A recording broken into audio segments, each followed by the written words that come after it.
ज्यों ही चाबी ताले में डाली गई, अचानक लकड़ी का दरवाजा धीरे धीरे खुल गया। सब लोग जैसे ही कदम रखते हैं, कब्रगाह की अंधेरी सुरंग से अजीबोगरीब भूतिया सैनिक निकल पड़ते हैं। उनके हथियार चमकते हैं, वार करने ही वाले हैं। धातु की टक्कर, गहरी रणघोष की आवाज, लेकिन अगले ही पल वे सब यूं गायब हो जाते हैं मानो कभी थे ही नहीं। अफसर दादी को दिलासा देते हुए, डरिए मत, ये बस दीवार पर लगी पेंटिंग है जो हवा से मिलकर धुआं बन रही है। अफसर आगे बढ़ने ही वाला था कि जुझाक उसे रोक लेता है। वह सावधानी से पत्थरों पर पांव जमाता है और फिर एक कबूतर उड़ाकर रास्ता पर रखता है। कबूतर गहराई में चला जाता है, मगर कोई जाल नहीं चलता।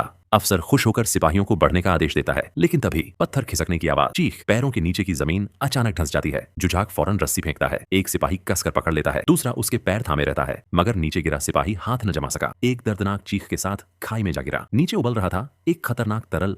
जुझाक गंभीर आवाज में, ये तेजाब है जो किसी को पल भर में जला सकता है। भूत प्रेत ऐसी चाल नहीं चल सकते। अफसर घबराकर कुछ कहता है, मगर जुझाक उसे झिड़क देता है, नासमझी में आदेश मत दो, इससे जाने जाएंगी। इसी बीच पीछे का दरवाजा जोर से बंद हो जाता है। वापसी का रास्ता अब खत्म। जुझाक अपनी लोहे की कांटी फेंकता है, छलांग लगाकर गड्ढे के उस पार जा पहुंचता है, फिर रस्सी बढ़ाकर सबको पार करवाता है। कई मुश्किलों के बाद सब लोग आगे की कक्ष में पहुंचते हैं। साउंड इफेक्ट, पत्थर के दरवाजे की भारी आवाज, सबके सांसों की हाँ। कक्ष के भीतर चारों ओर पत्थर की मूर्तियां खड़ी हैं, डरावनी और रहस्यमयी। बीच में एक विशाल बुद्ध प्रतिमा है, का दायां हाथ उसकी आंखों पर रखा हुआ है। अफसर तंज कसते हुए कहते हैं, फौलाद तोड़ने वाला फौलाद ही होता है। लगता है ये बुद्ध भी रास्ता रोकने आया है। जुझाक बारीकी से देखता है, प्रतिमा की आंख पर कोई काला रत्न जड़ा है, मानो कोई रहस्य छुपा हो। अचानक साउंड इफेक्ट, क्लिक, पत्थरों की चरमराहट, कंपन। एक और सिपाही ने गलती से जमीन पर छिपा यंत्र दबा दिया। कक्ष कांपने लगता है, दीवारों में से हथियार निकलते हैं। साउंड इफेक्ट, रणघोष, तलवारों की टकराहट। नई मौत से भरी चुनौती उनका इंतजार कर रही है। क्या वे इस रहस्य से पार पा सकेंगे? देखते रहिए अगले भाग में